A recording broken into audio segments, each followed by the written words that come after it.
right, welcome back. Hope everybody had a good break, and I really appreciate those of you who have stuck with us through 3 fantastic talks on conservative outreach. I'm going to share my slides. So you are in the right place to hear advancing conservative outreach in your state.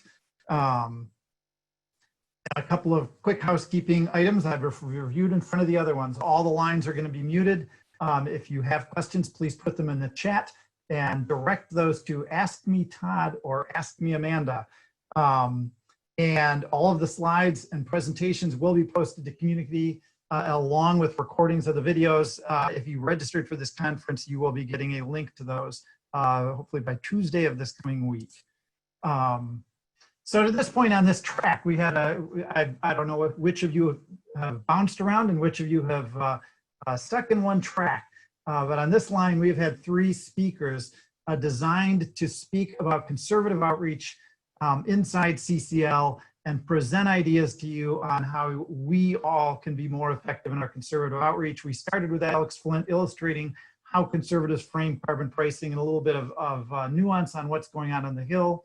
We switched over to Dan Pelkin and Kelsey Grant from Colorado, 2 very active college students in CCL, and a little bit about what it looks like when we put our message into the field. Then we moved over to Shannon Caraway to talk about an optimistic view of energy abundance that we can share. Pricing carbon emissions is not about saying we have to go back to live like we used to live in the past. It is not that at all. Energy technology is being revolutionized, and there are very optimistic messages we can put forward on what does it mean to have a carbon price in place. This talk is going to be designed to wrap all 3 of those into a conversation about what's the most effective next step for us. Currently, the Conservative Caucus, which is an action team in CCL, has 770 members. That's people that are right of center. So we have 770 members in it, plus another over 200 friends. So on the action team and community, we have over 1,000 people on that action team now. It is hard to organize realistic action discussions over a team of 1,000 people. What we need to do right now on the conservative side is break into more functional teams and start working together in the very core of the teams that are the strength of CCL all across the country, and start looking at doing that on the conservative side in a more coordinated fashion. To broaden our outreach to conservatives, we need to function as teams, and an excellent way to coordinate that is by state, but that can morph into other geographic regions, say if you were in a large state.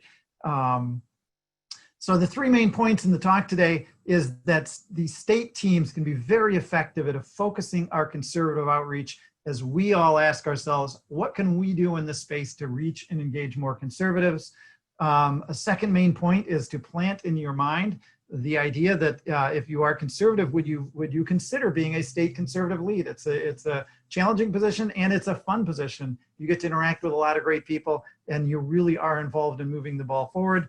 And finally, the third one is if that state lead position is a little bit large of an ask for you, would you consider joining a team or recruiting other people to join a team to be on a conservative focused team for your state? The idea of working together in a team, I really like this quote from Benjamin Franklin: never confuse motion with action. I say it to myself a lot, and it is one of the real reasons I got involved with CCL in the first place. I was running a lot on climate change before I found CCL. I was trying to be active, and I feel like my motion was not actually accomplishing much. When we align our actions as a team, we can actually have action that's effective. And when we all run in individual directions, we may be in motion, but we're not effectively active. And so I truly believe that getting these state teams and some very functional, action-oriented teams focused around conservative outreach is an effective step that we need to be going into here to move the ball forward. Across CCL, our states look a lot different, both from a political perspective. We have red states and blue states and purple states, as well as from the strength of CCL in those states and the strength of our conservative base in those states. It's another reason that states are a great organizing principle in CCL. This map shows how many conservative caucus members we have in a state, just a red heat map. So states like Texas and California have a lot of conservative caucus members. A conservative caucus team there might look different than a conservative caucus, say, in North Dakota and South Dakota, where we don't have as many members. So there are different challenges that these groups would be facing, and it's just another reason why we need to be talking and looking at our local conditions and getting people together to address the actual conditions that we face on the ground in the field when we go out and reach out to conservatives. So today we are going to hear about activity in 2 states to coordinate by state, in California and in Colorado. And we're going to have some time here to hear from Craig Preston, who is our CCL state conservative lead in California, and Ian Harrison, who is our CCL state conservative lead in Colorado. So with that, I'm going to turn it over to Craig. And I have to unshare my screen here is what I really need to do. Go ahead, Craig. Okay. Thank you, Jim. Thanks for leading us as our national director. And I'm glad to be a state lead, a state conservative lead here in California. Again, my name is Craig Preston. I'm an accountant, a CFO by day, and an activist by night, and glad to be part of the Conservative Caucus and how we reach out. What I want to share in my minutes here is that there's 3 principles in CCL that have really grabbed a hold of me. One is that we want to get out of our comfort zone and encourage others to do it also. And so I'll share some about how I've stretched myself. And then another one is, I heard when I first joined, was we like to have fun while we do politics. So I'll share how, as we do with this type of outreach, it can be fun and energizing for all of us. And the last one is, it's a whole lot better to do things on a team, and much more effective and fun also to be on a team. So I'll share how we've done that here in California. So Jim, if you can put my slides up through the screen share tool, and we'll go to my first slide. Is that one of the ways I got out of my comfort zone is I started going to my local GOP Central Committee meeting. That I thought, I'm just going to go make some friends, meet people, see the leaders that are the movers and shakers in my county, rub shoulders and get to know them and let them know me, and then see where we go. And so it was fun to just learn what's important going on among the leadership in my county.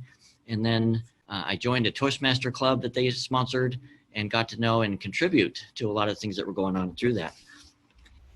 And so on this first slide, you'll see is that I used a flyer by Bob Inglis. He's on our advisory board, actually now on our governing board, and he is a retired congressman from South Carolina. We have a history of tools in CCL, and so I wanted to just use some of the momentum already. And so when I walked in there, I just thought I need something that I can just make it really easy to show people something that I'm interested in. And so as I would talk and listen to them about what's on their heart and what's on their mind, then I would say, this is something that's of interest to me. And we'll see if Jim brings it up. But what it is, it's a flyer of showing the Houston, there it is, Bob Inglis speaking market-based approach to climate and energy risk. This happened a few years ago, but I would use it just to say, this is what I'm interested in, is doing this here in my county. And so it shows lots of different Republican clubs joining Citizens Climate Lobby Conservative Caucus to put on this event and have Bob come speak in a local college Republican area of Houston. It was amazing how well it worked, that it showed we already have progress here of showing that we work with other Republican organizations. And immediately there was a woman there that had just become the scheduler for her local GOP club. And she said, great, I'll set you up for March. And I was able to get a speaking slot. So there's some tools like this that make it really easy to show people what our topic is and the type of discussion we would want to bring to them and be of service to them. So that was the beginning of all this, doing it alone. But then others, as we started to meet other people around the state, and especially in CCL, somebody had the idea, let's go to the GOP convention.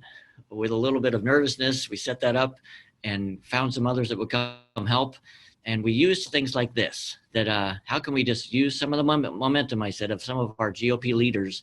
Here's Lindsey Graham and Matt Gaetz, that they already have some famous quotes that we have these resources, and we're able to just put these up on poster board, go set up a table at the GOP convention, and just as people come by the table, say, we're with the Conservative Caucus, the Citizens Climate Lobby, and we're promoting something that Lindsey Graham is promoting. Right here at the bottom of this, a price on carbon. That's the way to go in my view. And Matt Gaetz saying, history will judge harshly my colleagues who deny the science of climate change. That was marvelous. And then we had a postcard after they read one more quote by Francis Rooney about putting a price on carbon through HR 763. Here's a picture of our booth. We have a nice banner that's tools that the National was able to provide graphics for. There's our Conservative Caucus name in the middle, and recruited people to come help staff the booth. You'll see Ronald Reagan's photo down at the bottom there, where we always have Ronald there with some of his environmental quotes. And people would be attracted to our table, and then we would just give them a postcard that would say, do you agree with Lindsey Graham? Then check the first box. If you agree with Matt Gaetz, check the second box. If you agree with Francis Rooney that we need your member of Congress to co-sponsor HR 763, check the third box. We gathered over 80 postcards. And then to make it fun, we had a big plexiglass bowl that we would use as a raffle prize every couple hours. Make some noise and pull a postcard, call them up and say, come back to the table and you can pick a prize from our prizes. Let's go to the next slide. All right, so here's the postcard where they could check the boxes of how Lindsey Graham wants a price on carbon. And that was the postcard, just to briefly see. And if you would like a copy of that or something like it, just reach out to Jim Tolbert or myself, and we can get that to you. But we made it ourselves out of just things that were current in California.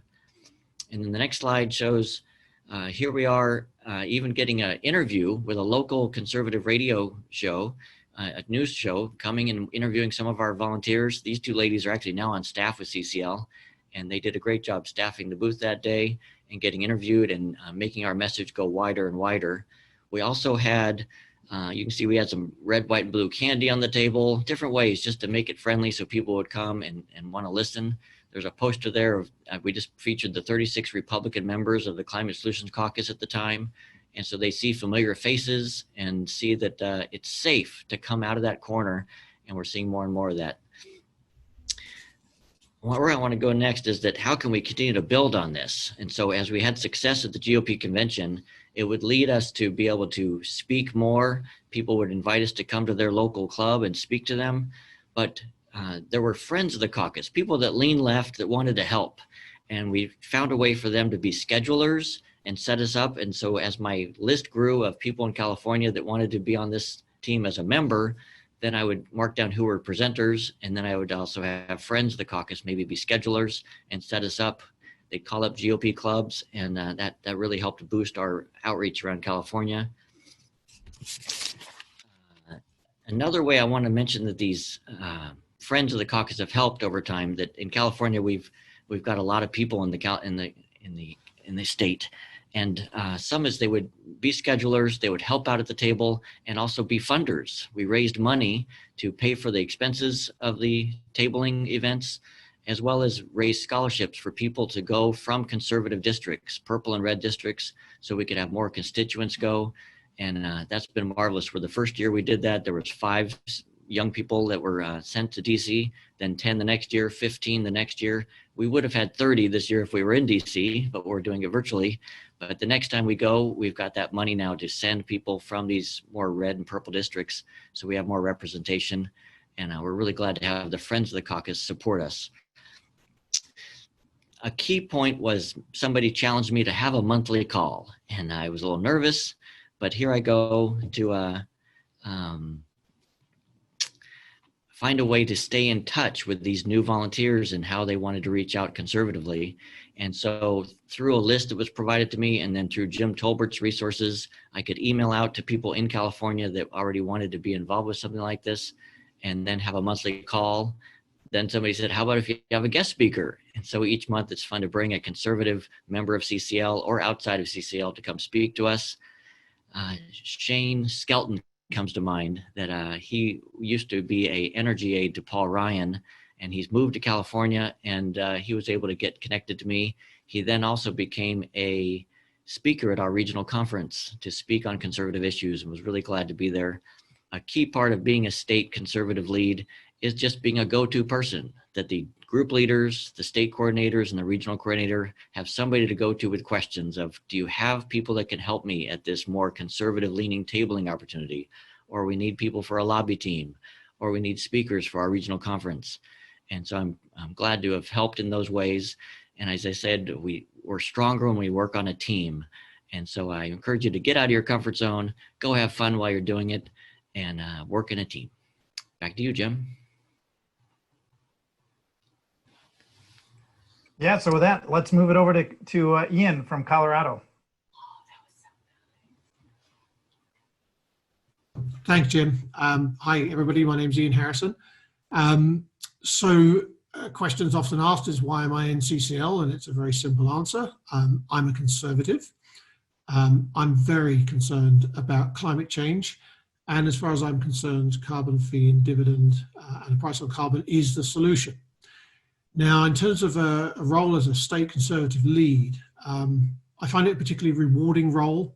It's an area that is, in my opinion, of greatest need, particularly if we're to have a bipartisan solution. I also, of course, hope that the Republican Party is going to take a much stronger leadership role in the risks of climate change going forward. And for those of you that listened to Alex Flint earlier on, I share many of his views about the potential for the future. A bonus, of course, for me in Colorado is my team. I'm blessed with a fantastic team, and so a shout out to that team. You guys are an absolute pleasure to work with, so thank you very much for that. The strength of organizing at a state level, well, all politics ultimately is local, but this is especially true for conservative and Republican politics. So I'm going to talk a little bit about what we do in Colorado. Now, of course, in common with the National Conservative Caucus, the action team, the job really is to recruit, retain, and activate conservative CCL volunteers. There are many conservatives who are concerned about climate change, not as many as we perhaps need, but there are many. And many of them take a good look at CCL, in part because of the policy as well as its bipartisan values. But the policy of carbon fee and dividend is a primary attraction, I think. Unfortunately, less become volunteers. And this is why state conservative leads are so important. It is a great initial landing place for potential CCL members who are right of centre. The state conservative leadership role is ultimately there to support conservative engagement in chapters and groups. Colorado has two very supportive state coordinators, for which I'm very grateful. That relationship is not an accident, but it's very, very important to me, and it's very important to the team. And in fact, I would say it's essential to the work that we actually do. Now, Colorado also has 3 Republican members of Congress and a Republican senator. Now, the teams are largely organized, if you like, around supporting our liaisons in terms of the effort of research they put together and building up that liaison relationship. Now, while it's not at all necessary, it is very, very useful to have the liaison be right of centre, which is a good reason for increasing conservative membership in CCL. When that's the case, it can improve the depth of the relationship we have with our Republican offices. It's also the case that right of centre support from a statewide team can also be very effective in supporting liaisons regardless of their political affiliation. That support and research gives us arguably more access and more nuanced conversations, partly because we have an absolute focus on district level impact. This is something that's very, very important to conservative representation. It's not easy to figure out how CF&D is going to apply at a local level. So we spend a lot of our time encouraging our representatives to think about the future and plan for the future and present a very aspirational view of what that's going to look like in their district. It can also be difficult for organizations whose membership is majority left of center to find things to appreciate in right of center political offices. This is something that the group also helps with. It's quite important to make sure that those appreciations are relevant, accurate, and heartfelt. And so we can work to help everybody provide that information. Now, another thing we look at is the publicly stated positions. This, of course, helps with of those representatives, of Republican representatives. This helps with public discourse, letters to the editor, and op-eds, etc. But as Alex Flint noted earlier on, things are changing in the Republican Party, and we've got to keep up with what's going on there, because there's a real opportunity to become a bit more of a trusted advisor and influence that debate as Republicans work towards a more coherent strategy on climate change and a response to it, and a language in which to communicate that. So I guess ultimately we're looking to ensure that Conservative CCL members are raising the risk of climate change as a top issue for our Republican representatives. We never hear from our constituents is often a thing that's told to us at Lobby Day. I have experienced this myself. And unfortunately, it's true. They don't hear as much as they should do from their constituents about climate change or the risks of climate change. The good news is it does not take that many people to make an impact. 50, 100 people in a constituent district would be a significant event for a Republican office if they made their voices known about climate change.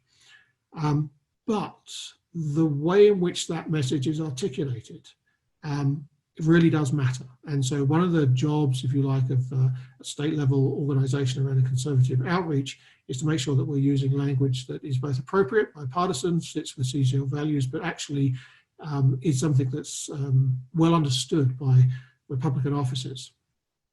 The job really is to make sure that CF&D is seen or can be seen through the eyes of a conservative and demonstrate how it supports conservative values. Less government, look very closely at the economic impacts, self-reliance, accountability, transparency. As Alex Flint said earlier on today, tackle the tax issue head on, build up the power of the market argument, which CF&D is absolutely spot on with. And most importantly, retaining the loyalty of the millennial generation for the Republican Party. This is something that the party is very, very well aware of, and we should be leaning on heavily. As part of that, we do look to present a consistent and coherent message to the Republican Party at a state level. This is what Danny calls the jailbreak challenge, seeing if we can get a Republican to support a price on carbon. It's not going to be easy because the Republican platform is more than mere guidance. Frankly, it's taken very seriously. So we tend to focus on this cohesion of messaging when we do our lobbying and how we tackle public discourse. And we look for supporting Danny and his team by putting together arguments for the key elements of CF&D at a state level, at a party platform level. This is an enormous challenge, but it's something that we're going to start focusing on in the future. We have done some outreach for conservative organizations. We actually built a database. The good news was that we managed to track down about 900 organizations in Colorado that would consider themselves to be conservative. The less pleasing news is that we really only managed to get about 10 or 15 speaking engagements. I believe the opportunity for that database will come in the future because I think there is a public discourse occurring around climate change in conservative circles. So I'm very glad we put the database together. I think we're going to end up using it. It's an inclusive group. State coordinators come along, which is fantastic. So there's what I would describe as management support. We also have liaisons from Democratic offices as part of that bipartisan solution. So that's quite useful. It's also a fantastic place for independent and left of center constituents who hail from Republican districts. If you are left of center and you're in a Republican district, it may not be entirely obvious how you're supposed to engage in a political conversation about lobbying for a price on carbon, and the conservative group can help a lot with that. In terms of how we work, we have a bi-monthly call for about an hour. They're well attended, they're vibrant discussions, there's a lot of planning going on. It's where we share what we're doing in our district and chapters and for our lobby meetings. And we have a sort of email group, which is frankly probably the most active place for us. There's an awful lot of information that's shared, and it's shared widely and used widely, which is, I think, great. In closing, it's a rewarding role, state conservative lead, and I think it's a rewarding role because it's the place that you can have the biggest impact. It's a place of greatest need in some ways. And I would encourage other people to take a look at it, because there's quite a few of us doing it now, and we'd love to have one in every state. So with that, Jim, I think I'll hand it back to you. Yeah, and maybe we have time for a question here. There's a question from Perry and Michelle. They say, we're progressives, and we'd like you to recommend how to do outreach to moderate conservatives in a small town. And then a second part to that question is, how would you recommend doing conservative outreach in states where there's a lot of coal, oil, and gas industry work? Either of you want to jump on that? I'm happy to jump in, Jim, on either one of those, I guess. In a coal district, the start of that conversation, I would say, is a recognition that we're in a situation or in a country where for the last 100 years, men and women have worked tirelessly in incredibly difficult conditions to provide a level of economic prosperity, which is amazing. And so we have to start with that thank you and recognition. Secondly, though, you can't step away from the conversation. As has been pointed out many times, coal is already declining. The future is the topic, and it's an open topic. Nobody has the answer to that, but you've got to engage in the topic. So it's a question of what do we do now, where are we going, what's the plan, but it can't be a defense of existing coal jobs. There's a bigger conversation to take place. Yeah, in the oil and gas industry, I mean, I think the example of that, I think it might have been brought up twice, of the number of the number of supporters of a carbon price on the CLC policy at a corporate level of the U.S. majors is because the natural gas industry is going to do well for quite a while, which is also consistent with Shannon's message. So then if they're in a natural gas industry, coal, oil, and petroleum really are three completely different products as you start looking at the transition away from fossil fuel use. And in terms of, I'd just throw out there in terms of engaging, it does take sitting down with a team if you want to get ideas flowing, and just digging into the details of what is your small community, who's there, who else could you bring in, how, what groups can you approach. It just gets into digging into those details. That's one of the reasons we're really trying to get people together in groups to talk through some of those, to brainstorm the options and to be greater as a group than we are as individuals when we often can look at a situation and be not sure of what direction to go in next. Yeah. Craig, anything to add to that? Yeah, in a practical way, I encourage you to reach out to Rotary clubs. Marshall Saunders was a Rotarian, and it just was an easy fit into a lot of the principles of CCL into the Rotarian mix. It's a good mixture of right and left-leaning people. And we found if you need conservative speakers, you can reach out to our Conservative Caucus members. And there's a new report that comes out to all your state conservatives where every month they get a list. It's a tab on their report where it says the Conservative Caucus members in your state. So you could just reach out to your state coordinator or your regional and ask them, could they email out to all those people and say, would one of you come and speak with me to a more conservative leaning group? Yeah, and if you go to just one final thought on it, if you go to the Conservative Caucus page, there is a specific in the resources in the very center of the Conservative Caucus Action Team page, conservative outreach ideas. There's a whole Google document put together that's like 2 pages of ideas for you to think about or to use in your brainstorming session. So with that, we do need to wrap up on this session. I hope that we have triggered in you an idea that, hey, these teams might be functional. There may be reasons that I could do this better in a group of people. If you are interested in being a state conservative lead or joining a team, or somebody that you'd want to recruit, please feel free to reach out to me. My email address is here and is being put in the chat, james.tolbert@citizensclimate.org. Love to try and connect you with some other people. And with that, next slide, we will be going. Thank you for listening to this episode of Citizens Climate Lobby's training program. You can tune into more episodes anywhere podcasts are available. Inspired by what you heard today? Join Citizens Climate Lobby to advocate for bipartisan climate solutions. Go to community.citizensclimate.org to find more trainings, resources, your local chapter, national action teams, discussion forums, and more.